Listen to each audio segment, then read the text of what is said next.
Hi guys, just want to let you know quickly that using the background images is now 95% loaded on the website, so you should be able to access this training as of tomorrow. Let it just finish loading it. I got a question from YouTube. So this button here is not centering, so I had a little quick look and I figure out what's going on. So it's very simple really. It can be fixed by one little the littlest of code. So basically in here, like basically if you got your code open, so yeah, if you just come here and just press space and then type something which is called ColdSpan. I don't think I've touched on ColdSpan on the channel. And then you just do 5, right? There you go, it just jumps in the middle. Okay, so I'm going to take a little 5 minutes to explain the concept why it calls span with the number 5. You know, it's not just putting random numbers like 2, you know, 6. Well, 6 works, but 5 is the number basically. Okay, and I'll explain the concept shortly. So one little good shout that I can give you is try to line up your tags as well. Try to line up your tags so that, you know, things are kind of matching. You know, like when I'm doing my coding normally in the tutorials, I always kind of try to line up things. This doesn't break emails, but just try to bring this back up like that so that it kind of wraps on one line so that we know what that is. All these normally you'd want them to kind of, you can use tab to line them up so that it's just sort of flowing, you know.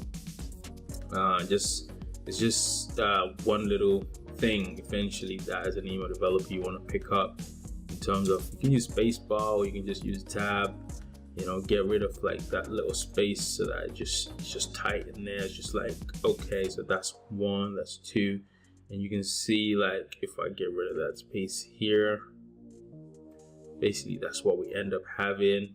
Okay, so everything's just kind of tight together and it looks kind of cool.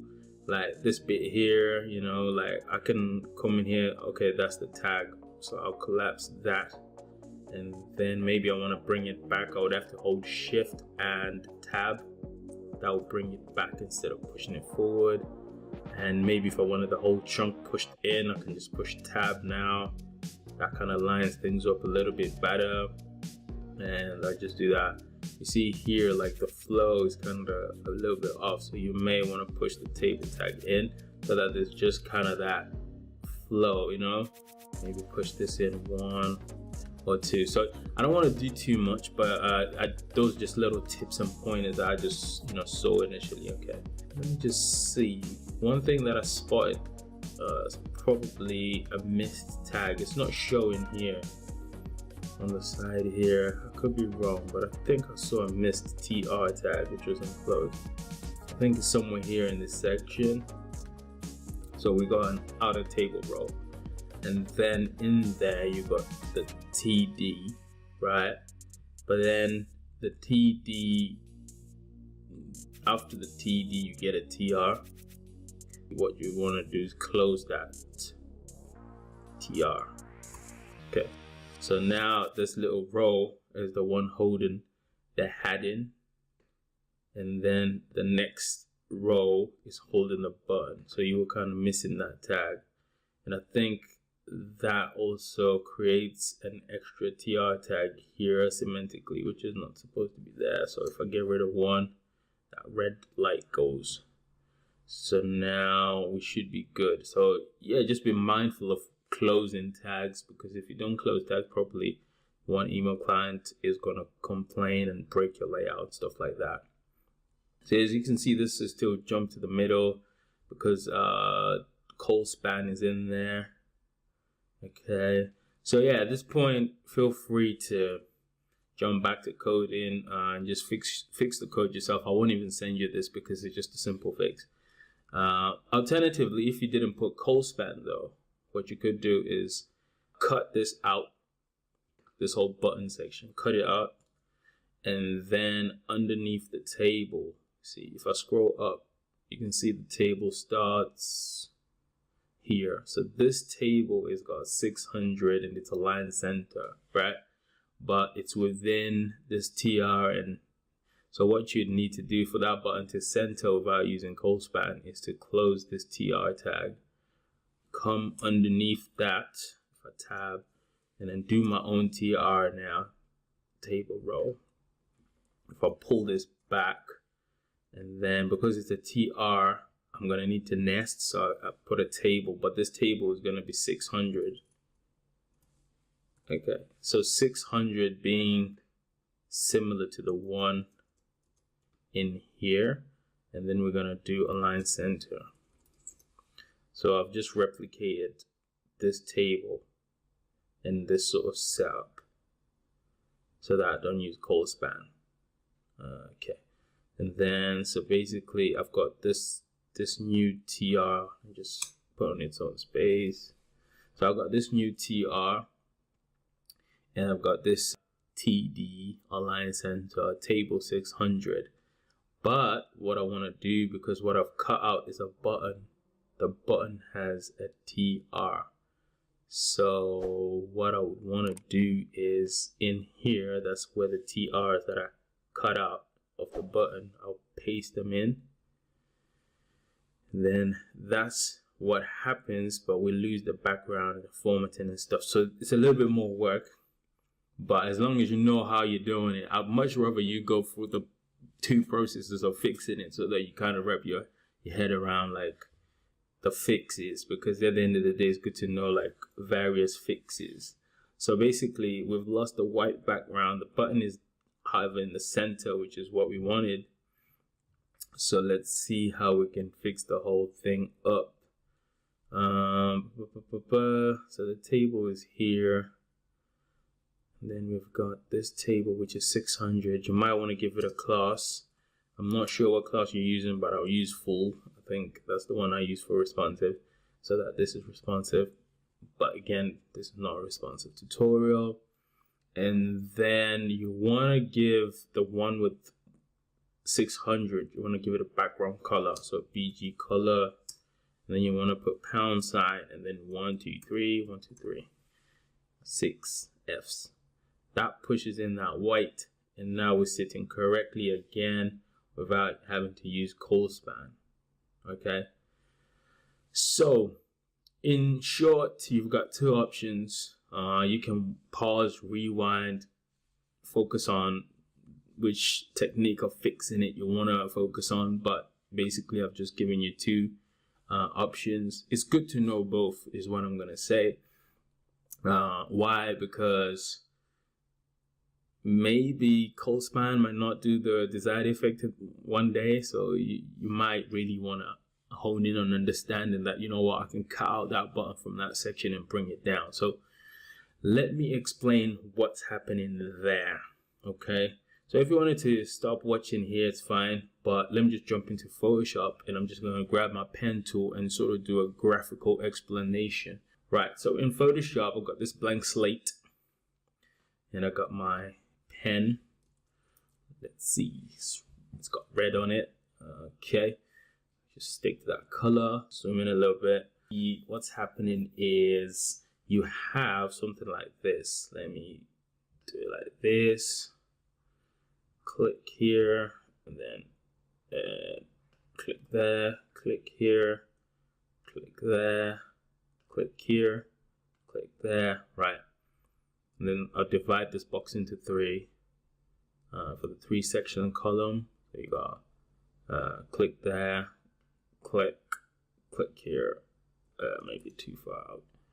So click here, and then boom. All right, something like this. What I want to try and explain here is, let me put an arrow here. Brush size small a little bit. So we got that. All right. So these are your space, gutter space. Just the spaces that are separating A, B, C, right? Let me go to Dreamweaver so that what I'm saying is clear. So this is A, this is B, this is C, and this is your gutter space, these white gaps, right? Okay, let's go to Photoshop. A, B, and C, basically what's happening in here is they're holding an image They're holding a title and they're holding a button. All right, that's A, B, and C for you, right? Okay, so that's A, B, and C. What is happening is we're gonna do a count. I'm gonna click here, change the color to some light blue. And so we're gonna do a count of the sales.